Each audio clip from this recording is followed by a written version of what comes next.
There's a power that lives within every human that walks this earth. It's a language of human emotion. And the power of human emotion that we typically discount in our culture, not so in other cultures, but in our culture, the power of that emotion to literally change the conditions that we're talking about, the conditions of the healing within our bodies. And what the experiments are showing is that this power of emotion has the ability to influence not only our bodies biologically, but beyond our bodies into the physical world on the quantum level. The ancient Essenes tell us in their texts 2,500 years ago, in very precise language, that every human lives in this earth in three worlds at the same time. We live in the world of thought, the world of feeling, and the world of emotion.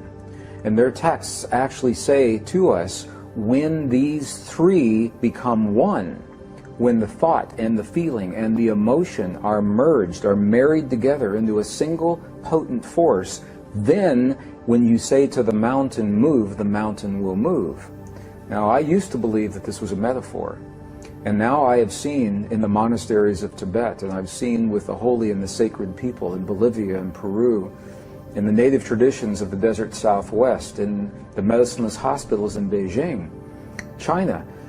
This is not a metaphor. It is a literal fact. When thought, feeling, and emotion become one, we literally can change the stuff our world is made of. We can rearrange the atoms of matter through the belief waves that emanate from our heart. And when we do that, when we marry the thought and the emotion together, they come together in this mysterious, magical, precious place right in the center of our hearts. And this is what the ancients say, this is where the action is. It's in our hearts, and by definition we create a feeling. Feeling is the union of thought and emotion. The feeling is what creates the waves that speak to the field, the matrix in our universe. The feeling is what creates. So unless we have imbued our affirmation with the emotion of our love for our perfect mate that's manifesting now, or our abundance, or our healing, or the healing of our loved ones, they may become just an empty thought. And for people who became frustrated with their affirmations, you know, they said their affirmations 100,000 times a day and nothing happened, and they lost interest, they felt disempowered, they felt like victims. They said, you know, that stuff doesn't work. It's because we only had half of the formula. So the feeling is what actually creates. And that's why, to me, it makes tremendous sense. If the feeling is what creates, then you've got to give that field something to work with so it can show you what it is that you're creating. Why not feel what it is that you'd like to experience so the field can give that back to you, rather than feeling the things that you don't have or you don't want, because that's the blueprint that the field gives back to you as well. And it's a very subtle, it's this little subtle shift from into thinking from the outcome rather than thinking from the place of lack and hoping something changes. What the new studies are showing is that the human heart is the strongest biological generator of electrical fields and magnetic fields in the human body. So our heart has the ability to generate the very fields that the stuff of our world is made of. And our own physics textbooks say if you want to change the stuff of reality, you have to change either the electrical field or the magnetic field, and there's a term for both. The Stark effect and the Zeeman effect allow us to change the electrical and the magnetic fields. So our own science is telling us that. So what the discoveries now are showing is that when we have a feeling in our heart, we are actually creating the electrical and the magnetic waves that change the quality of the atoms of our world. They literally interrupt the flow of space and time and rearrange the stuff this world is made of. But what the science is showing us, and what the texts, 5,000-year-old texts, left us instructions, very clear instructions, and they said when you would like to change your body or change your world, rather than feeling what you don't have, feel as if it's already happened. And that didn't make a lot of sense to us. It sounds like hocus pocus to a scientist, until we understand that when we have that feeling, what we're literally doing is creating the electrical and the magnetic template. It's the blueprint in our heart that the quantum stuff of our universe congeals around to give us the reality that matches what it is that we've felt. So people ask the question, what about their own negativity, their own negative feelings, thoughts, emotions, and beliefs, and how their inner experiences of negativity may affect what it is that they share in the divine matrix. And what the ancient traditions say about this experience is nothing new. It's the same experience in humanness now that we had 2,500 years ago.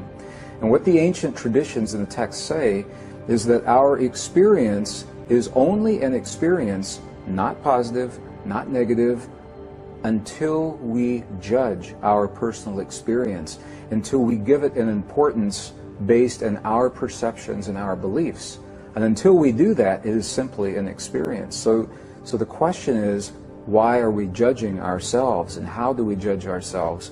And the healing comes from allowing us to feel whatever it is that the world gives to us to feel, and to acknowledge that feeling and say, yes, this is a feeling. Sometimes it's a good feeling, sometimes it's a bad feeling, but to allow the feeling to unfold without judging what the feeling means or being afraid of how it may affect something else in the world. The feelings that we call negative are simply indicators, indications that something has crossed our path that now is inviting us to examine this experience. Why do I feel this way? What is it saying to me?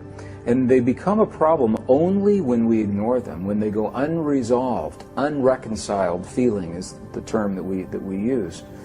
When the feelings are unresolved and we bury or mask our hurt, or our frustration, or our anger, or our jealousy, or our rage, and we do that month after month, year after year, and that feeling is buried inside of us looking for an expression, that's where we begin to have the problems.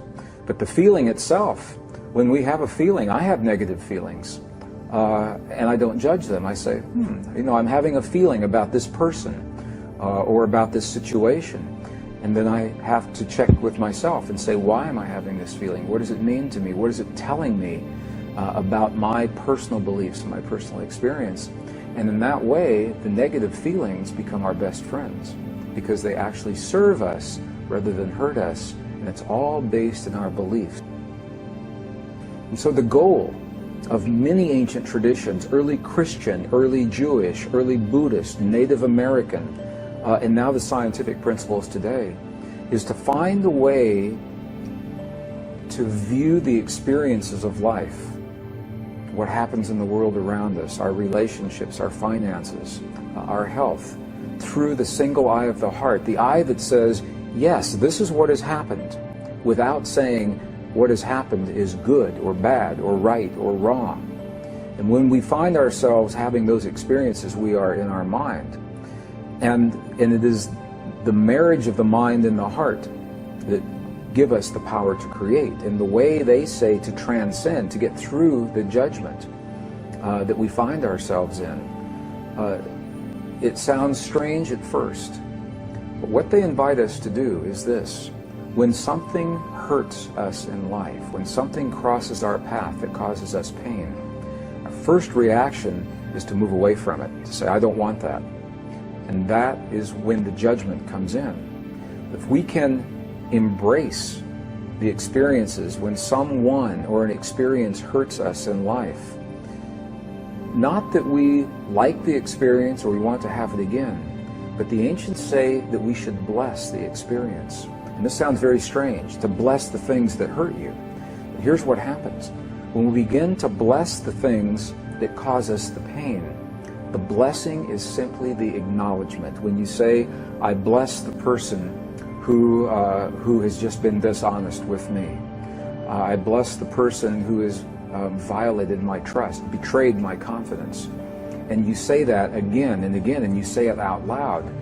What begins to happen is the verbal expression brings the physical energy up from the heart into the body. And soon your body becomes warm and you have tears in your eyes and you say, I bless this person, I bless this person. And it is the blessing that relieves the charge of the judgment for just a moment. And that's all we need.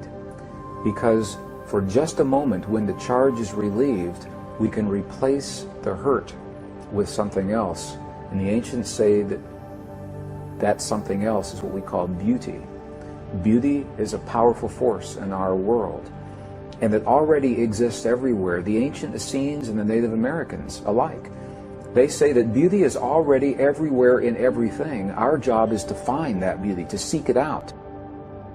And from the Buddhist perspective, the Tibetan Buddhist perspective, they recognize that the experience of compassion, it's not just feeling sorry for someone or saying, oh, poor person, you know, they're having a bad day. In Western traditions, sometimes people think of compassion as that way, and that may be a part of it. But from the Buddhist perspective, it's much deeper than that. It is living life awake and conscious and present in our hearts, the moment, knowing that we are part of all that is, and that what we do every moment of life is affecting not only us, it's affecting the other side of the universe, and consciously living our lives respecting and honoring that relationship. It's such a beautiful way to live. So rather than judging the experiences when they come to us, if we can look at each experience as a blessing, and when we find ourselves hurt, say, again, yes, I feel hurt, so acknowledge it first. Secondly, what is this hurt saying to me? What voice am I hearing? What does it tell me about my life? And bless the hurt now that is giving us information about ourselves. As we begin that experience, it is much easier then for our thoughts, feelings, and emotions to become one, so that we can move that mountain when it comes across our path.